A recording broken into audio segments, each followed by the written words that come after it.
Peter, we're sitting here in the dugout at West Auckland, which you're used to. On Sunday you're going to be standing in the dugout at Wembley. How exciting is that for you as a manager?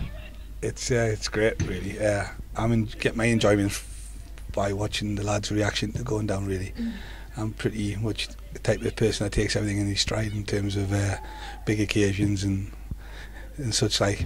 But I'm getting a massive amount of enjoyment watching the lads build up in the committees build up to it, and so I'm getting a buzz out of that. I mean, what have the last few weeks been like in the build up to it? I know you've all been getting your suits. There's been a lot of media attention. The whole village has been behind it. Can you kind of sum it up?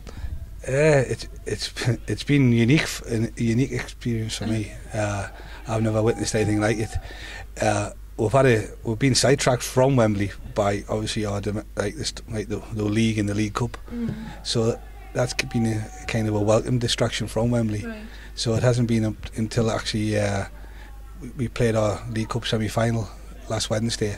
So we had massive negotiations about when the final was going to be played. So once we got that put to bed, that's when I've been able to kind of concentrate and look forward to Wembley. But prior to that, I've been trying to block it out of my head. If West Auckland will be remembered for anything, it'll be for knocking the holders Whitley Bay out of the competition. But what did Peter think when he faced the 4 times Vase winners? I thought it was inevitable that we were doing well in our Vase ties. We had a strong squad, and it was one of our targets to do well in the Vase, and it was inevitable that to do well in the Vase that you would have to beat Whitley Bay. So every time the draw was made, we were expecting to get them, right. And we got them a bit later than what we expected to get them. I think they had been in the round before that as well, if I remember rightly. And so that was the big one. I think when we beat Whitley Bay, we fancied ourselves to go all the way. The game against Whitley Bay was a huge talking point. One of West's key players, Alex Francis, left the pitch in an ambulance, ruling him out for the rest of the season. Francis told his teammates to go on and win it, and a late winner from Michael Ray meant they did just that.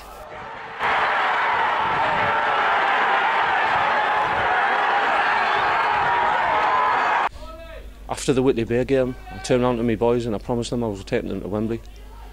And I've never ever I thought in my mind that way we couldn't make it in any games. Especially after Whitley Bay, the teams that we played, I thought like going like 10-15 minutes in the game that we were capable of beating them if we played. And luckily enough, we're getting there, and now my 2 boys are over the moon. Because are they mascots on the day as well? I've got them as mascots, yeah. There's 11 mascots altogether, but to have them 2 as mascots, and especially on the birthdays as well, it's unbelievable. I'll have my mum, my dad, my partner there, so it'd be unreal to play there in front of them.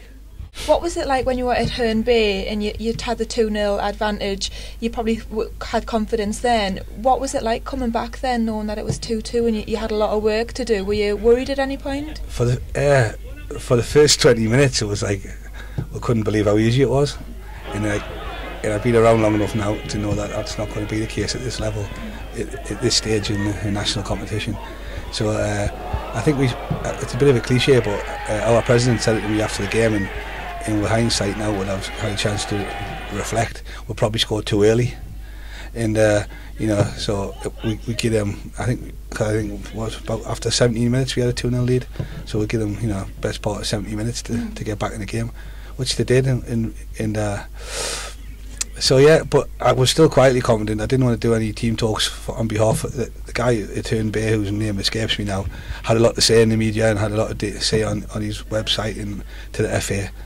How that he was really confident that he was going to come up here and beat us because they'd already beat Benfield, and Benfield were a much better side than us. He said a lot of comments like that, right. which only motivated us, to be honest. Right. With the semi-final all square for the second leg, West had everything to play for and beat Herne Bay 2-1. And now, as they prepare for Wembley, a lad who's used to playing in big games is using his experience to steady the team. Throughout my career, I've had some quite big games, like the FA Cup 4th round against Chelsea away. There were about 40,000 there, so it prepares you well for stuff like this. I know there's not going to be that many there, but it's a big stadium. big surroundings, and like my time at Middlesbrough, played in the Premiership, so that was a good experience as well. I just want to steady the lads, you know what I mean. Not a lot of them will have played, like there might be maybe 10,000 there. Right. And just not let the occasion get to them, you know. So I'll just be a steady head and hopefully keep them right. How much are you looking forward to Sunday and playing in the Vase final? Yeah, I can't wait now, to be fair. Preparation's been going well, and just want to get there. We're doing it right. We're going a couple of days before, staying overnight, and just want to get out there. Local lad, I think there's only about 3 of us local lads from the area, and just want to do the fans proud and my hometown club, really. What's it been like in the local area the past couple of weeks? Everyone kind of getting behind the club and cheering them on? Yeah, well, to be fair, I've lived away for like 7 years with my football and that, and I'm moving back to the area, and I've been living at parents for like the last 4 or 5 weeks while my little one and that have been down Huddersfield. Right. So I've been like getting a feel of the area, like, because it's new for me coming back, and everyone's just buzzing and that. You go to a few of the bars and that, a few of the pubs and that, and people just all they talk about is the final, really. West Auckland know all about their opponents, fellow Northern League outfit Dunstan UTS. But what does the boss make of the All Northern League final this weekend?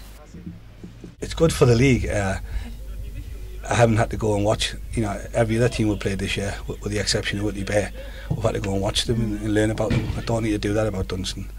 And likewise, they don't need to do that about us. It's good for the league. The only negative for me is that I think they're the people's favourite. Right. So I think a lot of people want us to get beat. But I wouldn't have it any other way. It's you know, I think it's been a lot like that when we were going for the league as well. We weren't exactly everyone's favourite. We're not everyone's favourite second team, that's for sure. But so it's a situation that we're used to dealing with now, and I think, you know, when you read the forums and such, like, everyone fancies Dunstan over us, and I like that scenario, so that's fine. With just a few days to go until the big game, Matthew Moffat sums up what it would be like to win. The season what we've had has been absolutely fantastic. Even if we finish runners up in the Vase, it'll still be a fantastic season. I think everybody expectations of us I don't think many people thought we'll be in this situation. Right. And to be here, to be grown up in West Auckland as a lad, it's unbelievable. The village is buzzing about the season what we've had and what we're doing around here. Right. So long and may it continue, and to win the Vase, we'll all be heroes.